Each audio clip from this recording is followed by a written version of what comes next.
इसलिए मेरे भाई क्या बात है, दिल साफ करो। करेंगे इंशाल्लाह, इंशाल्लाह करेंगे दिल साफ इंशाल्लाह। सारे वादा करें इंशाल्लाह। माफ करेंगे, माफ करेंगे। क्यों नहीं कर रहे कुछ लोग? पूरी दाल काली है क्या? ऐसी दाल काली की है नाजिर रजा भाई ने कि दाल में काला ही कहने हिम्मत नहीं हो रही। समझ रहे हैं? माफी कर, एक दूसरे को माफ करेंगे इंशाल्लाह। माफ करें, दिल बड़ा करें। ताकतवर वो नहीं होता जो कलाई पकड़ के बदला ले ले, ताकतवर वो होता है जो सीने से लगा के माफ कर देता है। वो सबसे बड़ा ताकतवर है जो सीने से लगा के माफ कर दे। रब ने तुझे ताकतवर बनाया है ना, तो फिर सीने से लगा के माफ करो। माफ करो सीने से लगा के, छोटा हो या बड़ा हो माफ कर दो। कुछ लोग इसलिए भी माफी नहीं मांगते, यार माफी मांगूंगा जलील हो जाऊंगा, लोग जलील करेंगे। नहीं, किसी की फिक्र न करना, किसी की फिक्र न करना। अगर कोई ये कहे तुझे गैरत नहीं आई माफी मांगते हुए, उसने कहा मैं तेरी गैरत को देखूं या मदीने वाले मोहम्मद की सूरत को देखूं? मैं तो हुजूर के लिए तुझसे माफी मांगने आया और मैं तुझे माफ करने आया। ये कह के अपनी माफी कर लो। फरमाया गया जो पहले माफ कर देता अल्लाह उसके सारे गुनाह माफ फरमा देता है। जी करेंगे इंशाल्लाह माफ एक दूसरे को। सारे बोले इंशाल्लाह करेंगे माफ इंशाल्लाह। अच्छा, जो दामाद मांग के जहेज ले आए हैं वो ससुर दामादों को माफ करेंगे? क्या बात, इस पे कतई नहीं बोले। उठवाओगे इन्हें, पिटवाओगे जी। मांगा हुआ जहेज जहन्नम में ले जाने वाला ईंधन है। ईंधन है, सच है ये, सच। ये सीधी सी बात है। वाह, बहुत अच्छा। माफ कर दोगे तो ठीक, वरना दामाद भी कुटेगा जी, और दामाद के बराती भी कूटे जाएंगे जो फ्री की खा के गए। क्या बात है। ओ भाई, आपसे इतनी सी गुजारिश है, आपसे इतनी सी गुजारिश है, आप ज्यादातर तवज्जो अपनी तालीम करें जी। ये सबसे बड़ा जो नुकसान हो रहा है ना, ये इल्म ना होने की वजह से। सच है ये, सच है ये। इल्म ना होने की वजह से। इल्म होना चाहिए। आप डॉक्टर बनिए, इंजीनियर बनिए, कुछ तो अकल आएगी जी। हाँ, लेकिन अल्लाह माफ करे अगर ज्यादा बड़ा इंजीनियर बन जाए तो फिर मौलवी को जो कुछ ना समझता। ससुरा से कह रहा मौलवियों का तो आपस का झगड़ा, हम तो बस अल्लाह रसूल को ही जाने।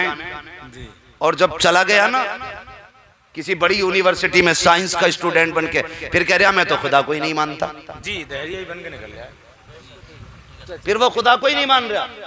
अब्बा कह रहा अल्लाह कलमंता क्या हो गया, गया था तो नमाज पढ़ लिया था, अब खुदा को ही ना मानता। फिर आके कहते मौलवी साहब मेरे बेटे को समझाओ, कुछ दलीलें दो ना उसे, कुछ दलीलें दो ना, मेरा बेटा खुदा को नहीं मान रहा है, दीन को नहीं मान रहा है। वो कहता है ऐसी दुनिया चल रही है और ये चलती रहेगी। बीज से पौधा पैदा होता, फिर बीज बनता, फिर पौधा होता है। का वो कहता है ये कोई सिस्टम नहीं है, ये एक निजाम है जो चलता चला जा रहा है। मैं कहता हूँ ये गलती मौलवी की नहीं है। यहाँ मौलवी ने बेड़ा गर्क नहीं किया है, यहाँ माँ बाप ने बेड़ा गर्क किया है। जब तुम अपने बच्चों को 18 घंटे इंग्लिश मीडियम स्कूल की तालीम दे रहे थे, उस वक्त काश तुमने 1 घंटा दीन की तालीम दी होती, मुस्तफा की शरीयत सिखाई होती, आधा घंटे के लिए मौलवी के पास बैठाया होता, तो तेरा बेटा दुनिया की किसी यूनिवर्सिटी में चला जाता, कोई भी तालीम हासिल करता। अगर हुजूर के बारे में बात आती तो वो जमाने से कह देता तू मोहम्मद से वफा, तूने तो हम तेरे हैं, ये जहां चीज है क्या लो हो कलम तेरे। सुभान अल्लाह, सुभान अल्लाह, जिंदाबाद जिंदाबाद। दे ही नहीं रहे। और अगर वक्त देते भी तो सबसे सस्ता मौलवी ढूंढते जी। हाँ, सबसे सस्ता 50 रुपए महीने की फीस जी, और यस्सरनल कुरान पढ़ाओ। अच्छा एक बात बताओ, मकान का दारो मदार दीवारों पे होता है कि बुनियाद पे होता है?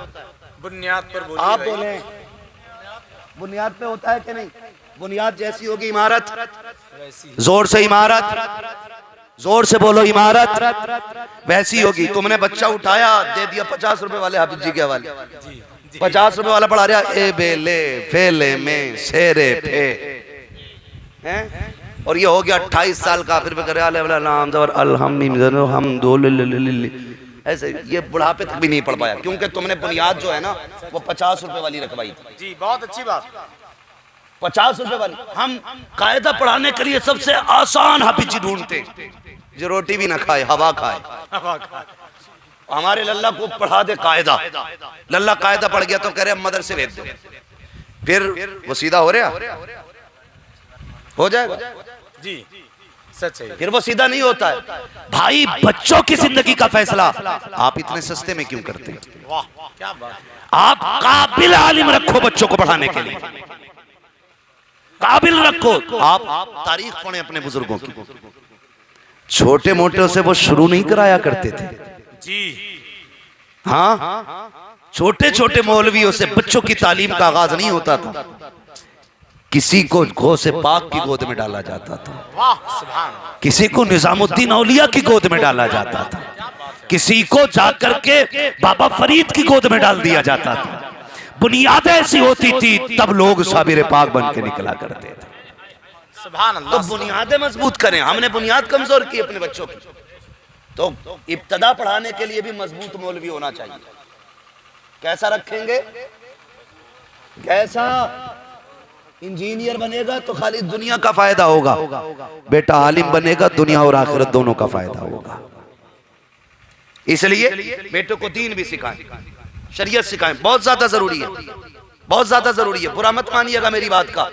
अक्सर मैंने उलमा को अपने माँ बाप की कदर करते देखा जी। सच है, बेशक। दीन से जुड़े लोगों को मैंने माँ बाप की इज्जत करते देखा, दीन से जुड़े लोगों को मैंने बीवी के हुकूक अदा करते देखा, दीन से जुड़े लोगों को मैंने मुआशरे के साथ अच्छे रवैये के साथ रहते हुए देखा। आप अंदाजा लगाइए, आप अंदाजा लगाइए, बड़ी सीधी सी बात।